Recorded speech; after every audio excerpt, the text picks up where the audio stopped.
masulti na siya sa exams. You're a good person, inside and out. Wala, hindi namin makontraan na. Since elementary days, hindi ta close kay magnaga o pantukan. Pero kabal ko nga, ikaw si Maris kay, siyempre kailan ka.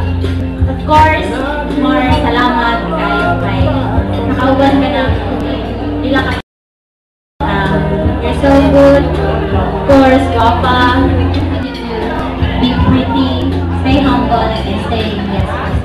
Happy birthday. Love you. Bye. Then happy kayo ni happy ako namin karon. So, regarding our success sa atong debutant and sa parents sa ato ang birthday, Mar. You are already 18. Ako wala pa.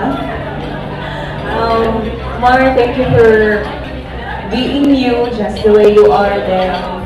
Salamat kayo sa ibang batasan na mag-share sa mga sa high school. You are easy to approach, then you are, how do I...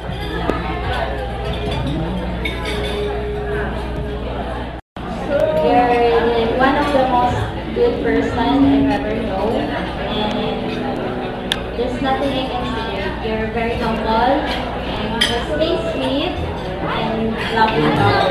I wish you all the best that life could offer. Your birthday, happy birthday.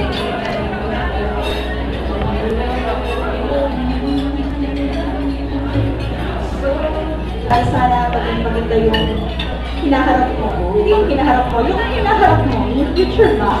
Dahil, pag may kailangan ka sa course natin, alam mo na, mas mahirap-hirap